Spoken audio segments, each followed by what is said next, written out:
O ngayon, dudumugin kayo mga taga-foreigner. Dahil dun sa bansa nila, niyuyug-yug na sila, nagkakalamidad na sila, nagkakaroon ng hurricane o kaya yung yellow na kasing lamig. So, anong iisipin nila? Ay, punta tayo sa bansang Pilipinas, naroon ng Diyos, hindi tayo pababayaan. O doon sa ibang bansa, sige, punta kayo doon. Puro kalamidad, wala ng Diyos. Kaya bakit tumating sa punto na kailangan pa ba mag-intervene ng Diyos sa bansang kanyang minamahal? Dahil dito, tinataka ng Diyos ang kanyang mga anak, kanyang mga hinirang.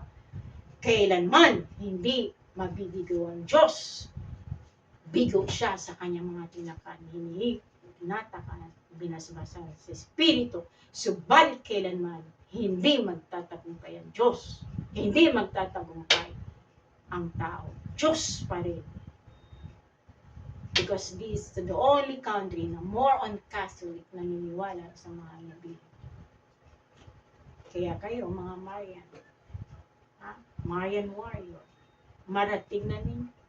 Marami ang gustong sumapi sa inyo para sa isang iglap na wala. Pagdating sa pagsubok susubukin kayo lahat. Ano man ang kahinaan ninyo, doon kayo susubok. Mahina ka sa isang bagay, susubok. Kaya panalangin niyo kung saan po ako sinubok. Ama, manay na, palakasin niyo po. Magmisyon kayo, gumanap kayo, upang lumawig ang buhay niyo, magtatagumpay ang buhay niyo. Lahat ng hilingin niyo sa pamamagitan ng banal na rosaryo at sa Immaculate Conception, ibibigay ng mahal na Miriam. Huwag lang kayong magkasala. Ni kudlit magkasala sa laman. Kaya, ang bagong transition ng bansa ninyo, through, galing o mula sa kasamaan, unti-unti itong tutwist para sa kabutihan. Oo, darating ang kalamidad, 2025. Pero hindi yun magiging dahilan kung bakit magkaroon kayo ng kawalan o kawalan ng panang bagkus. Alam niyo, dumarating lang. Dahil yan ang kalooban ng Diyos, na maraming tao ang magbalik loob.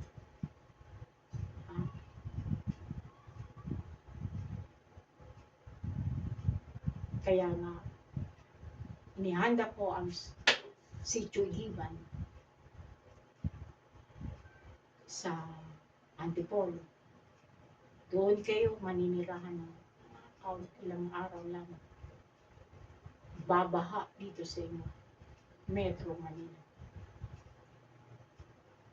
And higit sa Maynila, Bulacan. Hindi gusto ng Ama na ang kalamidad ay bibigyan niya ay lindol. Hindi niya kalooban ng lindol. Ayaw ng Ama ang bibigyan niya kaparusahan ay lindol, kundi tubig, paglibing sa kasalan. Kaya kayo mga anak, ang 2025, o ilang buwan pa, bago mag-year 2025, umanda kayo sa malakas na ulan, kalamidad. Pero bago mangyari yun, pasasaganain kayo. Bababa na yung bigas ninyo. Sasagana kayo sa pagkain, pagpakain. Dahil ano naman ang minamayagpag ng mga kritiko ni BBM. Ganito, mahal, ako ang kaharap niya. Hindi si Ferdinand. Lahat ng sumira kay Ferdinand dadaan sa. Kaya ang aking panaluklukan kahit ginupo na ng sakit. Ginupo na ng ganun talaga. May alagang hayop. Natural. Hindi naman exempted yan sa mga sakit o mga kagat na may Subalit, kayong mga anak, mga Marian Warrior, magtulungan kayo, magmahalan kayo at magbibigan. Kaawa-awa yung mga natiwalag na, mga sinabi ko nung una, wala na. Sayang. Sayang na sayang. Lahat ng dinala sa akin, ng luklukan ng Santa Adela, hindi ko yan tinanggihan. Kahit alam ko mawawala sila sa akin. Tinignan ko ang luklukan ng Santa Adela nang dahil sa iyo tinanggap ko ang mga dinala mo sa akin. Subalit kung ikaw ay bumagsak, babaksak din silang lahat. So, bumagsak siya. Hindi siya nakabangon, hindi niya natugunan, dahil kulang siya sa aral ng apo. Mabigat ang apo. Mapait ang apo. Malalim ang aral ng apo. Hindi siya nakaasa. Number 1, sana hiningi niya sa banal na Adela, sa mahal na yung pumanay ko, kahit hindi man po ako naakyat, nung ikaw pa'y malakas pa ang banal ng luklukan, na sana nakapasa ako po.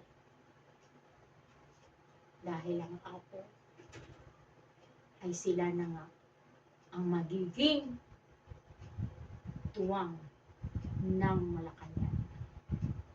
Kayo, pagkaraan ng 25-26, lahat ng ahensya ng gobyerno, mayroong isang apo, ang mga musika. Lahat ng pwesto ng Malacanang, nagro-roll, nagkaputas, meron kayong pwesto sa ahensya. Apo. Kahit walang pinag-aralan. Oo, may pinag-aralan. Pero mayroong apo advance. Dahil bakit? Para maiwasan ang kasalanan. Maiwasan ang korupsyon. Maiwasan lahat. Ang mga bagay na labag sa kalooban ng Diyos at ng mga bagay. Kaya bago kayo dumating sa punto nyo, dadaan kayo sa butas ng karami. Kaya magtatagumpay ang inyong Pangulong Bibi. Ano man ang haharapin niya ngayong konfrontasyon, giyera, masabi ng giyera, hindi walang mamamatay na Pilipino. Dahil ako at ang mahal na Bibi ay nakahanda na. Sama ang mga arkanghels, nakadeploy. Kaya gawin din ninyo ang nararakot yung gawin bilang Marian Warrior sa bansa. Ave Maria Purísima. Kaya sa inyo, ang dasal kayo, manalangin kayo na sana magtagumpay ang mahal na Birhen sa inyong bansa. Hallelujah. Hallelujah. Hallelujah. Hallelujah. Hallelujah. Sa pangalan ng Diyos Ama, Anak, at Espiritu Santo.